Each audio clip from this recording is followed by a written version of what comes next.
भारत के 125 करोड़ नागरिक नया संकल्प, नई उमंग, नया जोश, नए सपने लेकर नववर्ष का स्वागत करेंगे।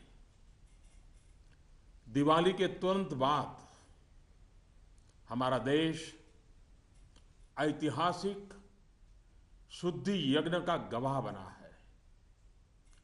125 करोड़ देशवासियों के धैर्य और संकल्प शक्ति से ये जो शुद्धि यज्ञ चला, आने वाले अनेक वर्षों तक यह देश की दिशा निर्धारित करने में अहम भूमिका निभाएगा। ईश्वर दत्त मानव स्वभाव अच्छाइयों से भरा रहता है, लेकिन समय के साथ आई विकृतियां, बुराइयों के जंजाल में वो घुटन महसूस करने लगता है। भीतर की अच्छाइयों के कारण विकृतियां और बुराइयों की घुटन से बाहर निकलने के लिए वो छटपटाता रहता है। हमारे राष्ट्र जीवन और समाज जीवन में भ्रष्टाचार, काला धन, जाली नोटों के जाल ने ईमानदार को भी घुटने टेकने के लिए मजबूर कर दिया था। उसका मन स्वीकार नहीं करता था, लेकिन उसे परिस्थितियों को सहना पड़ता था, मजबूरन स्वीकार करना पड़ता था। दिवाली के बाद की घटनाओं से ये सिद्ध हो चुका है कि करोड़ों देशवासी ऐसी घुटन से मुक्ति के अवसर की तलाश कर रहे थे। हमारे देशवासियों की अंतर ऊर्जा को हमने कई बार अनुभव किया है। चाहे सन 62 की लड़ाई हो, 65 की लड़ाई हो, 71 की लड़ाई हो, करगिल का युद्ध हो, भारत के कोटि कोटि नागरिकों की संगठित शक्तियों और अप्रतिम देशभक्ति के हमने दर्शन किए हैं। कभी ना कभी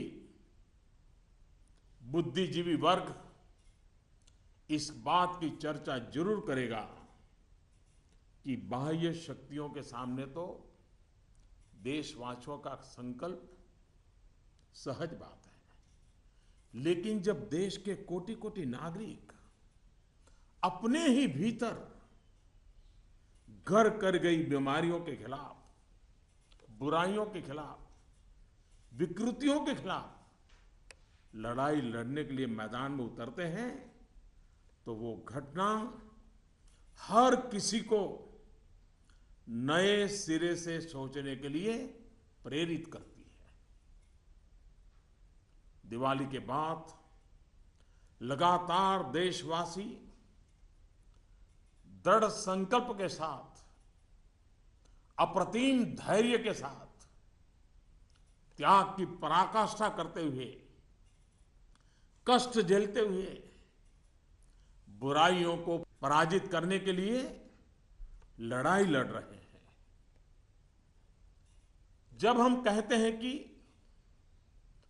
कुछ बात है कि हस्ती मिटती नहीं हमारी, कुछ बात है कि हस्ती मिटती नहीं हमारी, इस बात को देशवासियों ने जी करके दिखाया है।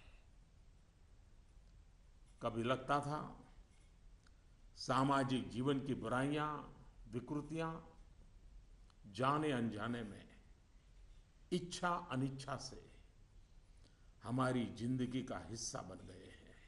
लेकिन 8 नवंबर के बाद की घटनाएं हमें पुनर्विचार करने के लिए मजबूर करती हैं। 125 करोड़ देशवासियों ने तकलीफें झेलकर, कष्ट उठाकर ये सिद्ध कर दिया है कि हर हिंदुस्तानी के लिए सच्चाई और अच्छाई कितनी अहमियत रखती है। काल के कपाल पर यह अंकित हो चुका है कि जनशक्ति का सामर्थ्य क्या होता है। उत्तम अनुशासन किसे कहते हैं?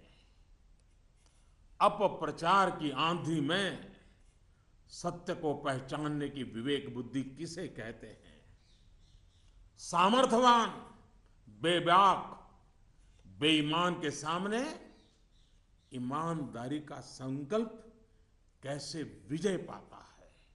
गरीबी से बाहर निकलने को आतुर जिंदगी भव्य भारत के निर्माण के लिए क्या कुछ नहीं कर सकती? देशवासियों ने जो कष्ट झेला है वो भारत के उज्जवल भविष्य के लिए नागरिकों के त्याग की मिसाल है। 125 करोड़ देशवासियों ने संकल्पबद्ध होकर अपने पुरुषार्थ से, अपने परिश्रम से, अपने पसीने से उज्जवल भविष्य की आधारशिला रखी है। आमतौर पर जब अच्छाई के लिए आंदोलन होते हैं तो सरकार और जनता आमने सामने होती है। यह इतिहास की ऐसी मिसाल है जिसमें सच्चाई और अच्छाई के लिए सरकार और जनता दोनों मिलकर कंधे से कंधा मिलाकर लड़ाई लड़ रहे हैं। मेरे प्यारे देशवासियों, मैं जानता हूं कि बीते दिनों आपको अपना ही पैसा निकालने के लिए घंटों लाइन में लगना पड़ा, परेशानी उठानी पड़ी। इस दौरान मुझे सैकड़ों हजारों चिट्ठियां भी मिली हैं। हर किसी ने अपने विचार रखे हैं, संकल्प भी दोहराया है, साथ ही साथ अपना दर्द भी मुझसे साझा किया है। इन सब में एक बात मैंने हमेशा अनुभव की, आपने मुझे अपना मानकर के बातें कही हैं। भ्रष्टाचार, कालाधन, जाली नोट के खिलाफ लड़ाई में आप एक कदम भी पीछे नहीं रहना चाहते हैं। आपका ये प्यार आशीर्वाद की तरह है। अब प्रयास यह है कि नववर्ष में हो सके उतना जल्दी बैंकों को सामान्य स्थिति की तरफ ले जाया जाए। सरकार में इस विषय से जुड़े सभी जिम्मेदार व्यक्तियों से कहा गया है कि बैंकिंग व्यवस्था को सामान्य करने पर ध्यान केंद्रित किया जाए। विशेषकर ग्रामीण इलाकों में, दूर दराज वाले इलाकों में प्रोएक्टिव होकर के हर छोटी से छोटी कमी को दूर किया जाए ताकि गांव के नागरिकों की, किसानों की कठिनाइयां खत्म हो। प्यारे भाइयों और बहनों, हिंदुस्तान ने जो करके दिखाया है ऐसा विश्व में तुलना करने के लिए कोई उदाहरण नहीं है। बीते कुछ वर्षों में 1000 और 500 के नोट सामान्य प्रचलन में कम और पैरेलल इकोनॉमी में ज्यादा चल रहे थे। हमारी समकक्ष जो अर्थव्यवस्था वाले देशों में भी इतना कैश नहीं होता जितना हमारे यहां पहाड़ के पहाड़ हो गए। हमारी अर्थव्यवस्था में बेतहाशा बढ़े हुए नोट महंगाई बढ़ा रहे थे, कालाबाजारी बढ़ा रहे थे, देश के गरीब से उसका अधिकार छीन रहे थे। अर्थव्यवस्था में कैश का अभाव, नगद का अभाव तकलीफदेह है। तो हम ये भी न भूले, कैश का प्रभाव, नगद का प्रभाव और अधिक तकलीफदेह होता है। हमारा ये प्रयास है कि इसका संतुलन बना रहे। एक बात में सभी अर्थशास्त्रियों की सहमति है कि कैश अथवा नगद अगर अर्थव्यवस्था से बाहर होते हैं तो विपत्ति है। वही कैश या नकद अगर अर्थव्यवस्था की मुख्य धारा में हो तो विकास का साधन बनता है। इन दिनों करोड़ों देशवासियों ने जिस धैर्य, अनुशासन और संकल्प शक्ति के दर्शन कराए हैं, अगर आज लाल बहादुर शास्त्री होते, जयप्रकाश नारायण होते, राम मनोहर लोहिया होते, कामराज जी होते, तो अवश्य देशवासियों को भरपूर आशीर्वाद देते। किसी भी देश के लिए ये एक शुभ संकेत है कि उसके नागरिक कानून और नियमों का पालन करते हुए गरीबों की सेवा में सरकार की सहायता के लिए मुख्य धारा में वापस आना चाहते हैं। इन दिनों इतने अच्छे अच्छे उदाहरण सामने आए हैं जिसका वर्णन करने में हफ्तों बीत जाए। नकद में कारोबार करने पर मजबूर अनेक नागरिकों ने कानून नियम का पालन करते हुए मुख्य धारा में आने की इच्छा प्रकट की है। यह अप्रत्याशित है और सरकार इसका स्वागत करती है। मेरे प्यारे देशवासियों, हम कब तक सच्चाइयों से मुंह मोड़ते रहेंगे? मैं आपके सामने एक जानकारी साझा करना चाहता हूं और इसे सुनने के बाद या तो आप हंस पड़ेंगे या फिर आपका गुस्सा फूट पड़ेगा। आपको जानकर के हैरानी होगी, सरकार के पास दर्ज की गई जानकारी के हिसाब से देश में सिर्फ और सिर्फ 24 लाख लोग ये स्वीकारते हैं कि उनकी आय 10 लाख रुपये सालाना से ज्यादा है। क्या किसी देशवासी के गले ये बात उतरेगी? आप भी अपने आसपास बड़ी बड़ी कोठियां, बड़ी बड़ी गाड़ियां देखते ही होंगे। देश के बड़े बड़े शहरों को ही देखें तो किसी एक शहर में आपको सालाना 10 लाख से अधिक आय वाले लाखों लोग मिल जाएंगे।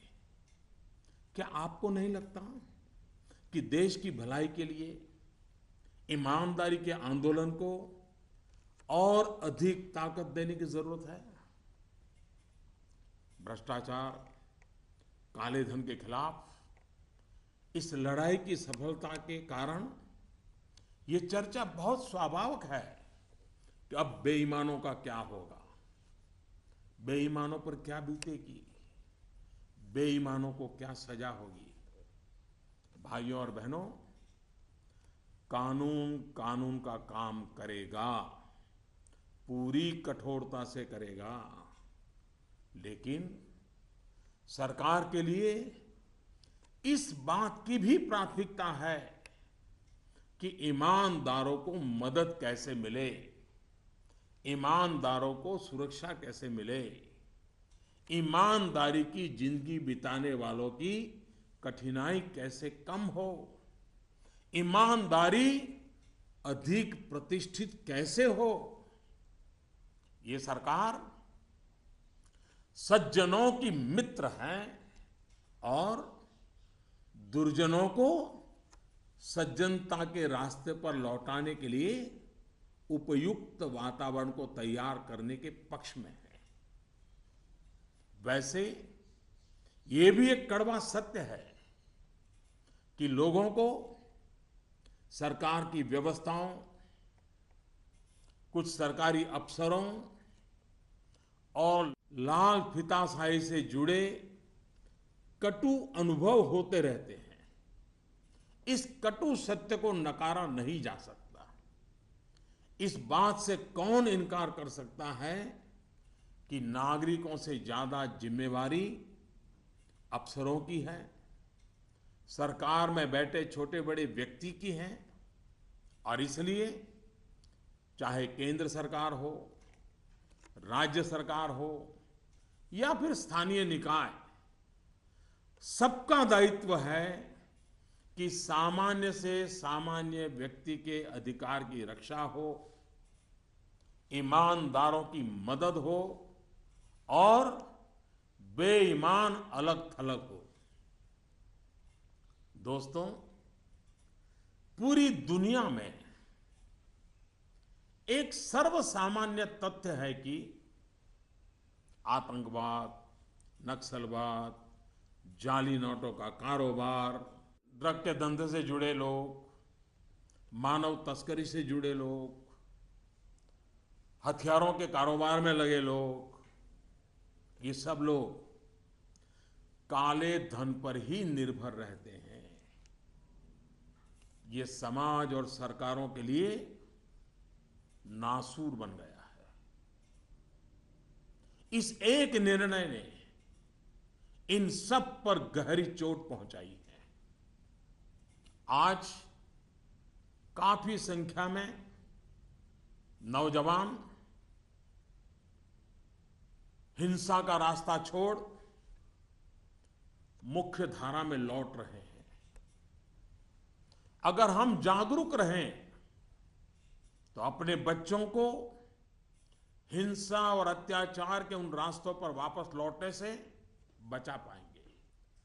इस अभियान की सफलता इस बात में भी है कि अर्थव्यवस्था की मुख्य धारा से बाहर जो धन था वो बैंकों के माध्यम से अर्थव्यवस्था की मुख्य धारा में वापस आ गया है। पिछले कुछ दिनों की घटनाओं से ये सिद्ध हो चुका है कि चालाकी के रास्ते खोजने वाले बेईमान लोगों के लिए आगे के रास्ते बंद हो चुके हैं। टेक्नोलॉजी ने इसमें बहुत बड़ी सेवा की है। आदतन बेईमान लोगों को भी अब टेक्नोलॉजी की ताकत के कारण काले कारोबार से निकलकर कानून नियम का पालन करते हुए मुख्य धारा में आना ही होगा। साथियों, बैंक कर्मचारियों ने इस दौरान दिन रात एक किए हैं। हजारों महिला बैंक कर्मचारी भी देर रात तक रुककर इस अभियान में शामिल रही है। पोस्ट ऑफिस में काम करने वाले लोग, बैंक मित्र, सभी ने सराहनीय काम किया है। हाँ, आपके इस भगीरथ प्रयास के बीच कुछ बैंकों में कुछ लोगों के गंभीर अपराध भी सामने आए हैं। कहीं कहीं सरकारी कर्मचारियों ने भी गंभीर अपराध किए हैं और आदतन फायदा उठाने का निर्लज्ज प्रयास भी हुआ है। इन्हें बख्शा नहीं जाएगा। भाइयों बहनों, देश के बैंकिंग सिस्टम के लिए एक स्वर्णिम अवसर है। इस ऐतिहासिक अवसर पर मैं देश के सभी बैंकों से आग्रहपूर्वक एक बात कहना चाहता हूं। इतिहास गवाह है कि हिंदुस्तान की बैंकों के पास एक साथ इतनी बड़ी मात्रा में इतने कम समय में धन का भंडार पहले कभी नहीं आया था। बैंकों की स्वतंत्रता का आदर करते हुए मेरा आग्रह है कि बैंक अपनी परंपरागत प्राथमिकताओं से बाहर निकलकर अब देश के गरीब, निम्न मध्यम वर्ग और मध्यम वर्ग को केंद्र में रखकर अपने कार्य का आयोजन करें। आज पूरा हिंदुस्तान जब पंडित दीनदयाल उपाध्याय की जन्म शताब्दी वर्ष को गरीब कल्याण वर्ष के रूप में मना रहा है, तब बैंक भी लोकहित के, गरीब कल्याण के इस अवसर को हाथ से न जाने दे।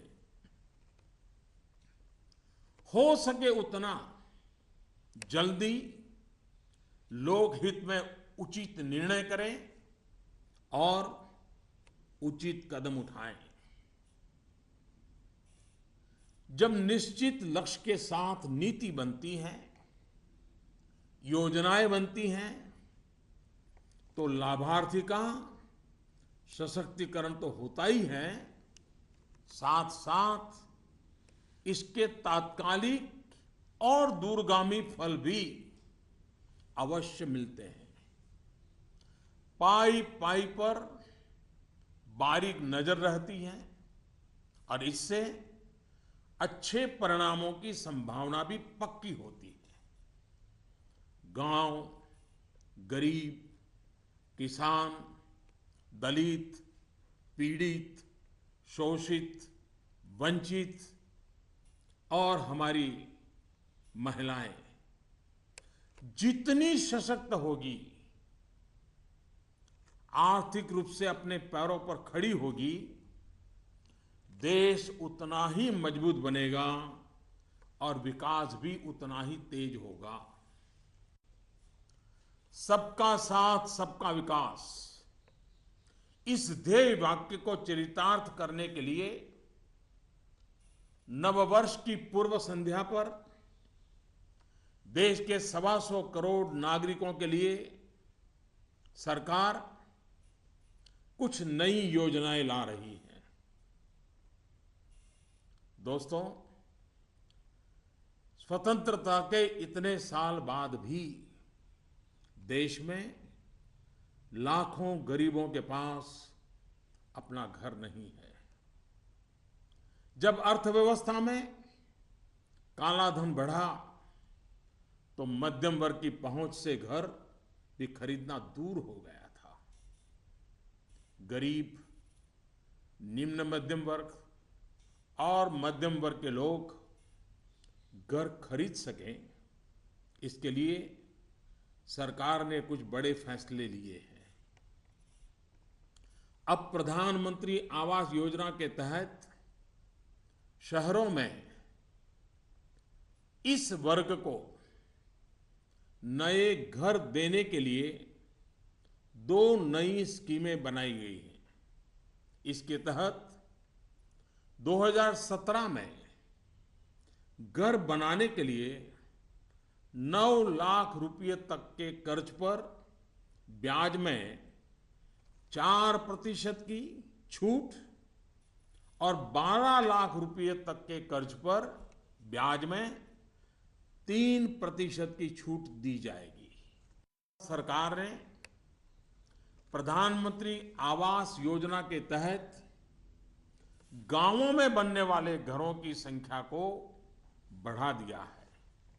यानी जितने घर पहले बनने वाले थे, उससे 33% ज्यादा घर बनाए जाएंगे। गांवों के निम्न मध्यम वर्ग और मध्यम वर्ग के लोगों की जरूरतों को ध्यान में रखते हम एक नई योजना शुरू करने जा रहे हैं। 2017 में गांव में रहने वाले जो लोग अपने घर का निर्माण करना चाहते हैं या पुराने घर में कोई विस्तार करना चाहते हैं, एक दो कमरे और बनाना चाहते हैं, ऊपर एक आध नई मंजिल बनाना चाहते हैं, उन्हें 2 लाख रुपए तक के ऋण में 3% ब्याज की छूट दी जाएगी। दोस्तों, बीते दिनों चारों तरफ ऐसा वातावरण बना दिया गया था कि देश की कृषि बर्बाद हो गई है। ऐसा वातावरण बनाने वालों को मेरे देश के किसानों ने करारा जवाब दिया है। पिछले वर्ष की तुलना में इस वर्ष रबी की बुआई में 6% ज्यादा वृद्धि हुई है। फर्टिलाइजर भी 9% ज्यादा उठाया गया है। सरकार ने इस बात का लगातार ध्यान रखा कि किसानों को बीज की दिक्कत ना हो, खाद की किल्लत ना हो, कर्ज लेने में परेशानी ना आए। अब किसान भाइयों के हित में कुछ और अहम निर्णय भी लिए गए हैं। डिस्ट्रिक्ट कोऑपरेटिव सेंट्रल बैंक और प्राइमरी सोसाइटी से जिन किसानों ने खरीफ और रबी की बुआई के लिए कर्ज लिया था, उस कर्ज के 60 दिन का ब्याज सरकार वहन करेगी और किसानों के खातों में ट्रांसफर करेगी।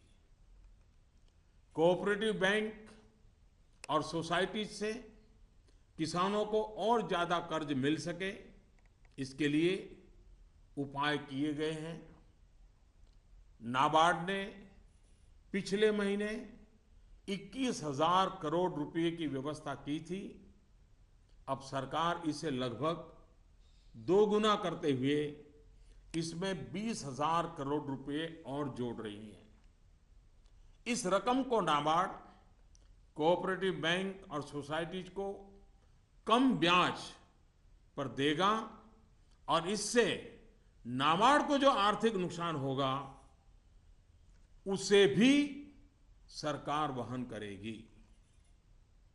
सरकार ने यह भी तय किया है कि अगले 3 महीने में 3 करोड़ किसान क्रेडिट कार्डों को रुपे कार्ड में बदला जाएगा।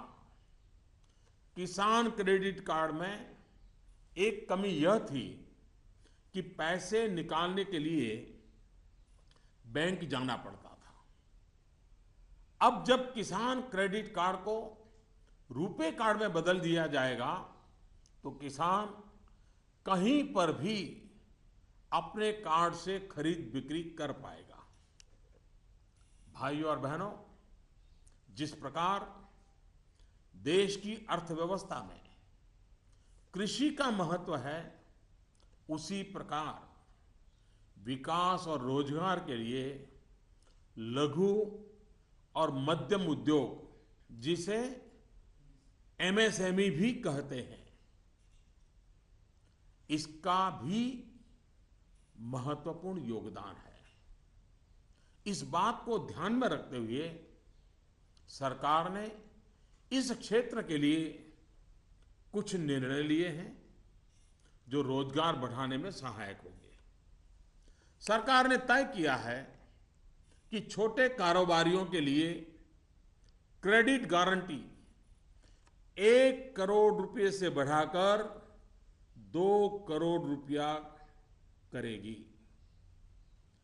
भारत सरकार एक ट्रस्ट के माध्यम से बैंकों को ये गारंटी देती है कि आप छोटे व्यापारियों को लोन दीजिए, गारंटी हम लेते हैं, अब तक यह नियम था कि 1 करोड़ रुपए तक के लोन को कवर किया जाता था। अब 2 करोड़ रुपए तक का लोन क्रेडिट गारंटी से कवर होगा। एनबीएफसी यानी कि नॉन बैंकिंग फाइनेंशियल कंपनी से दिया गया लोन भी इसमें कवर होगा। सरकार के इस फैसले से छोटे दुकानदार, छोटे उद्योगों को ज्यादा कर्ज मिलेगा। गारंटी का खर्च केंद्र सरकार द्वारा वहन करने के कारण इन पर ब्याज दर भी कम होगी। सरकार ने बैंकों को ये भी कहा है कि छोटे उद्योगों के लिए कैश क्रेडिट लिमिट को 20% से बढ़ाकर 25% करें। इसके अलावा डिजिटल माध्यम से हुए ट्रांजैक्शन पर वर्किंग कैपिटल लोन 20% से बढ़ाकर 30% तक करने को कहा गया है। नवंबर में इस सेक्टर से जुड़े बहुत से लोगों ने कैश डिपॉजिट किया है। बैंकों को कहा गया है कि वर्किंग कैपिटल तय करते वक्त इस बात का भी संज्ञान लिया जाए। कुछ दिन पहले ही सरकार ने छोटे कारोबारियों को टैक्स में बहुत बड़ी राहत देने का भी निश्चय किया था। जो कारोबारी साल में 2 करोड़ रुपए तक का व्यापार करते हैं, उनके टैक्स की गणना 8% आय को मानकर की जाती थी। अब ऐसे व्यापारी के डिजिटल लेन देन पर टैक्स की गणना 6% आय मानकर के की जाएगी। इस तरह उनका टैक्स काफी कम हो जाएगा। दोस्तों, मुद्रा योजना की सफलता निश्चित तौर पर बहुत ही उत्साहवर्धक रही है। पिछले साल करीब करीब 3.5 करोड़ लोगों ने इसका फायदा उठाया है। दलित, आदिवासी, पिछड़ों एवं महिलाओं को प्राथमिकता देते हुए सरकार का इसे अब डबल करने का इरादा है।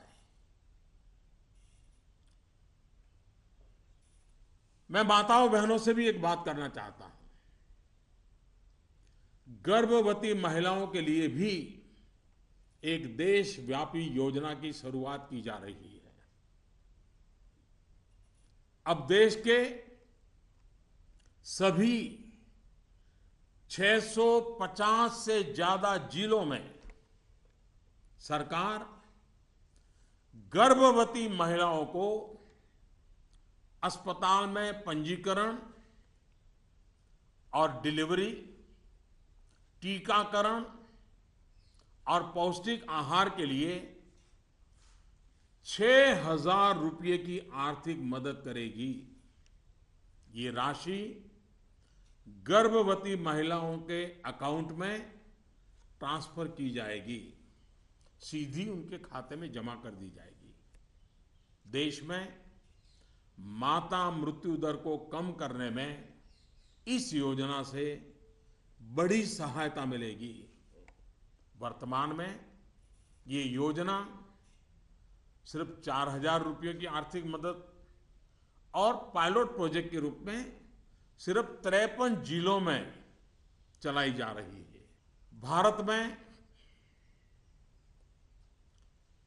सीनियर सिटीजन्स, वरिष्ठ नागरिकों की संख्या भी बहुत है। सरकार ने सीनियर सिटीजन्स का भी विशेष ध्यान रखा है।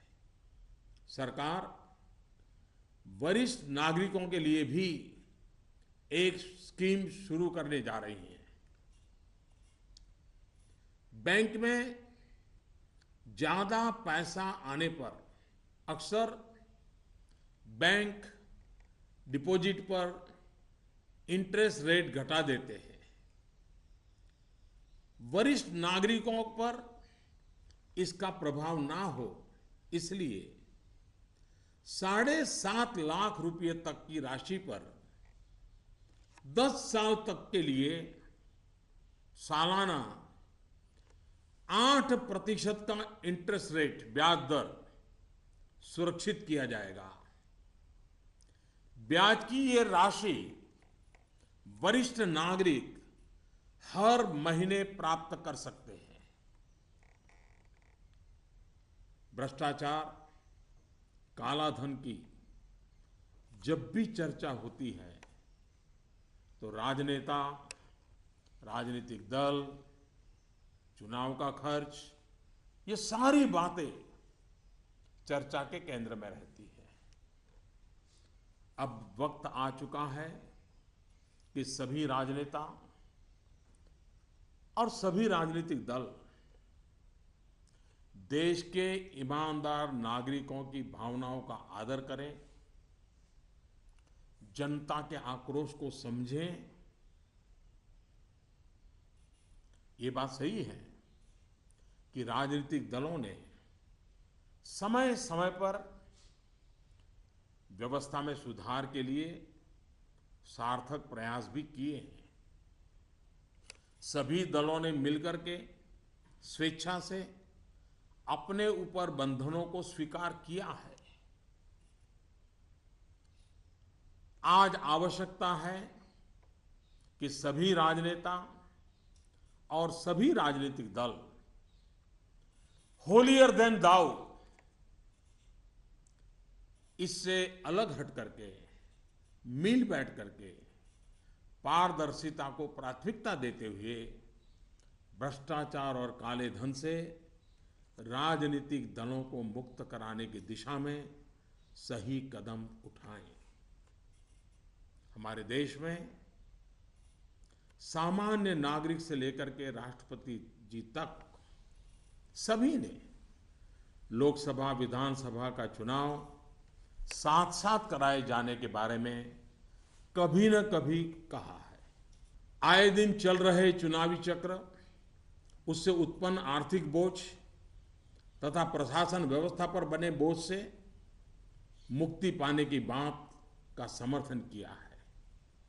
अब समय आ गया है कि इस पर बहस हो, सार्थक बहस हो और रास्ता खोजा जाए।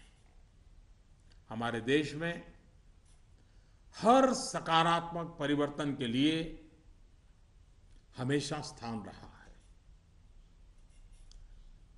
अब डिजिटल लेन देन, ऑनलाइन पेमेंट या ई पेमेंट को लेकर के समाज में काफी सकारात्मक परिवर्तन देखा जा रहा है। ज्यादा से ज्यादा लोग इससे जुड़ रहे हैं। कल ही सरकार ने बाबा साहेब भीमराव अंबेडकर के नाम पर डिजिटल ट्रांजैक्शन के लिए पूरी तरह एक स्वदेशी प्लेटफॉर्म भीम लॉन्च किया है। भीम यानी भारत इंटरफेस फॉर मनी। मैं देश के युवाओं से, व्यापारी वर्ग से, किसानों से आग्रह करता हूं कि भीम से ज्यादा जुड़े।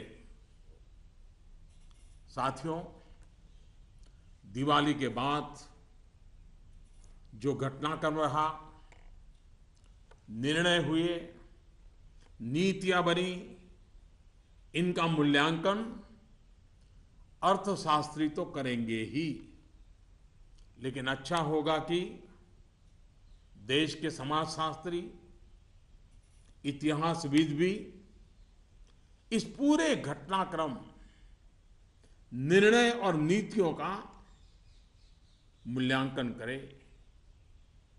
एक राष्ट्र के रूप में भारत का गांव, गरीब, किसान, युवा, पढ़े लिखे, अनपढ़, पुरुष, महिला, सबने अप्रतिम धैर्य और लोक शक्ति का दर्शन कराया है।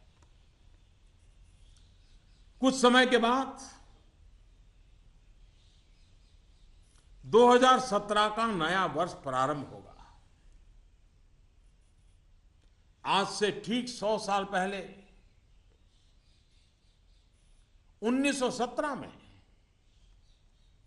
महात्मा गांधी के नेतृत्व में चंपारण में पहली बार सत्याग्रह का आंदोलन आरंभ हुआ था। इन दिनों हमने देखा कि 100 वर्ष के बाद भी हमारे देश में सच्चाई और अच्छाई के प्रति सकारात्मक संस्कार का मूल्य है। आज महात्मा गांधी नहीं है, परंतु उनका यह मार्ग जो हमें सत्य का आग्रह करने के लिए प्रेरित करता है, वह सर्वाधिक उपयुक्त है। चंपारण सत्याग्रह की शताब्दी के अवसर पर हम फिर एक बार महात्मा गांधी का पुण्य स्मरण करते हुए सत्य के आग्रही बनेंगे तो सच्चाई और अच्छाई की पटरी पर आगे बढ़ने में कोई कठिनाई नहीं आएगी। भ्रष्टाचार और काले धन के खिलाफ इस लड़ाई को हमें रुकने नहीं देना है। सत्य का आग्रह संपूर्ण सफलता की गारंटी है। 125 करोड़ का देश हो, 65% जनसंख्या 35 साल से कम उम्र के नौजवानों की हो, साधन भी हो, संसाधन भी हो और सामर्थ्य में कोई कमी ना हो, ऐसे हिंदुस्तान के लिए कोई कारण नहीं है कि हमारा देश अब पीछे रह जाए। नववर्ष की नई किरण नई सफलताओं का संकल्प लेकर के आ रही है। आइए हम सब मिलकर चल पड़े, बाधाओं को पार करते चले, एक नए उज्जवल भविष्य का निर्माण करें। बहुत बहुत धन्यवाद। जय Hind.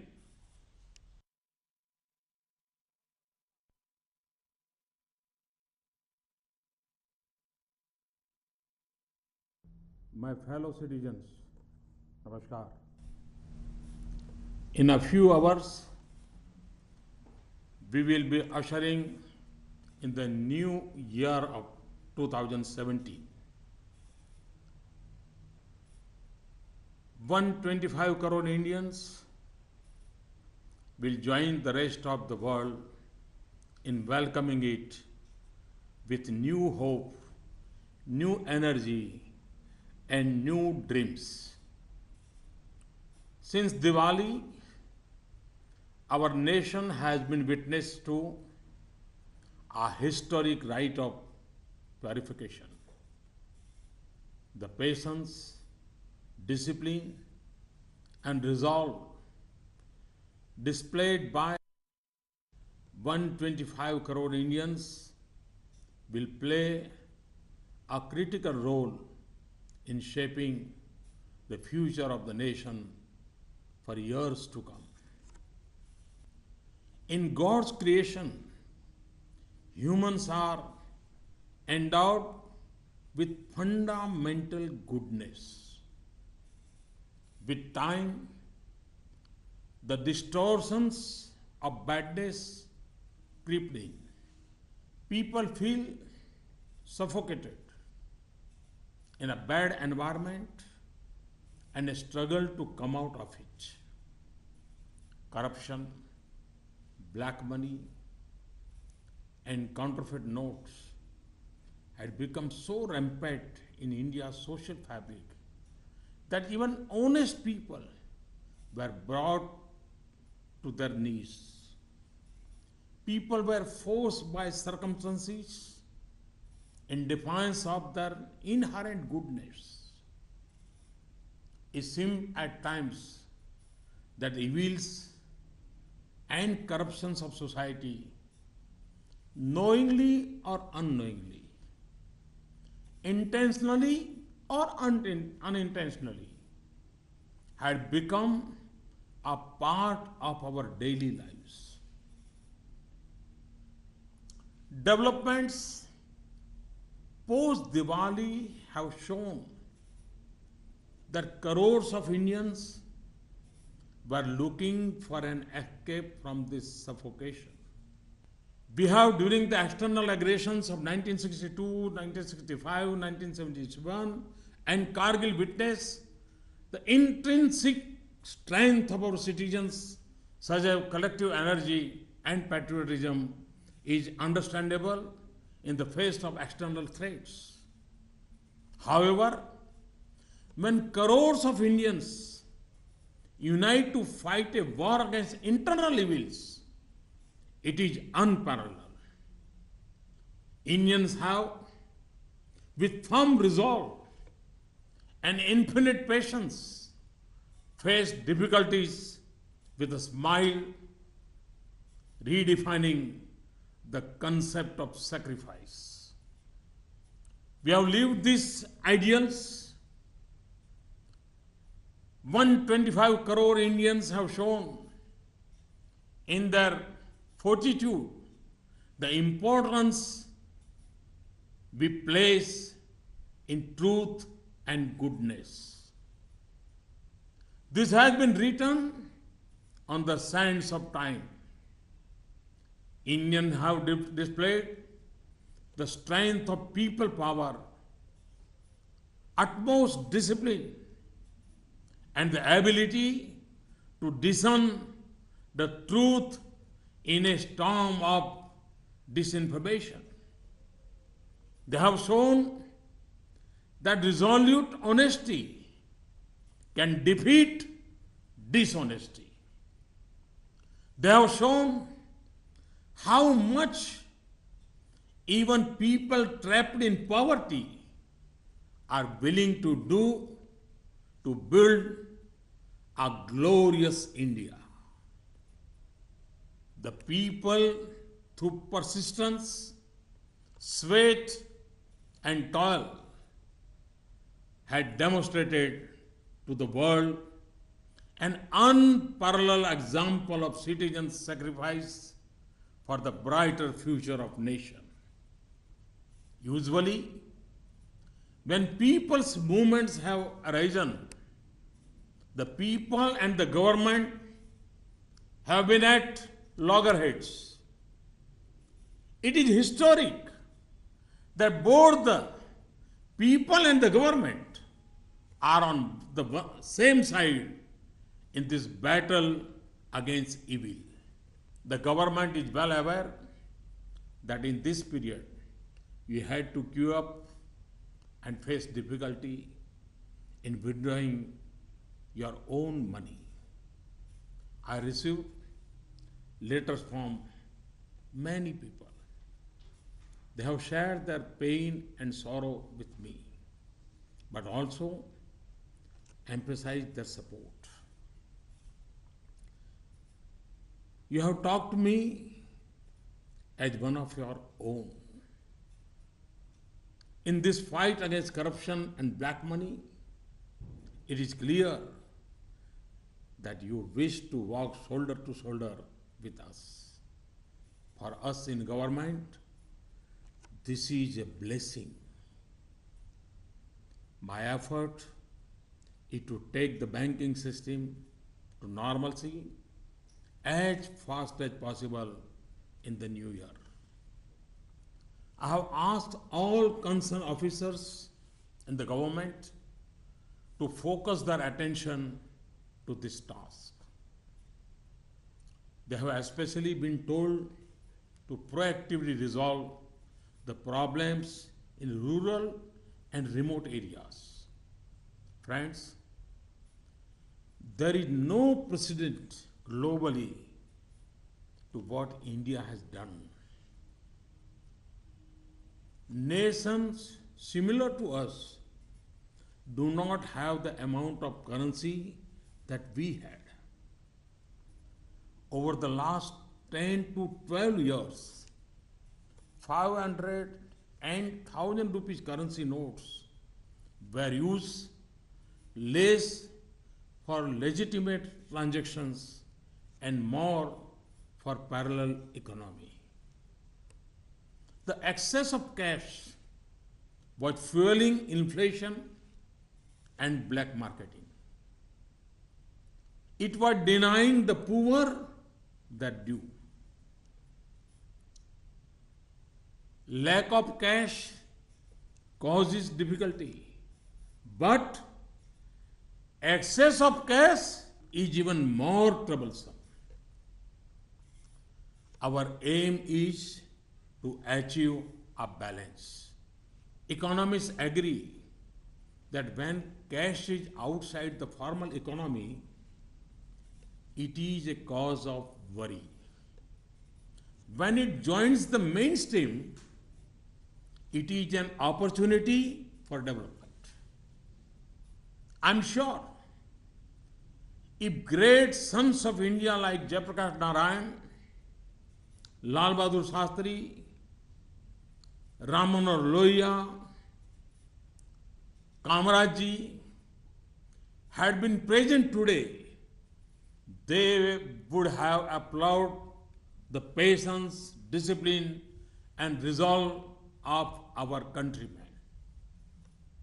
In the past few weeks, there have been many gratifying instances. It would take weeks to list them. It is a healthy trend for any nation when the people wish to join the mainstream, abiding by the law and helping the government in serving the poor. Friends, how long will we overlook facts that stare us in the face? I wish to share some information with you, which will either make you laugh or make you angry. According to information with the government, there are only 24 lakh people in India who accept that their annual income is more than 10 lakhs rupees.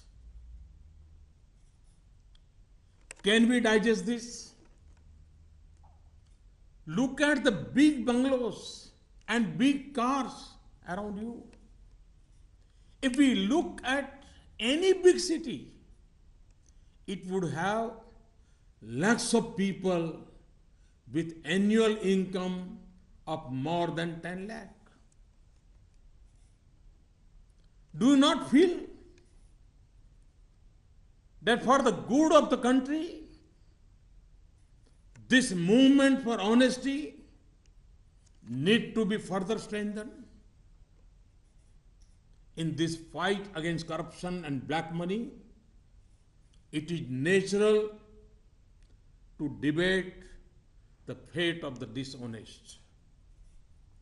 What punishment will they get? The law will take its own course with its full force.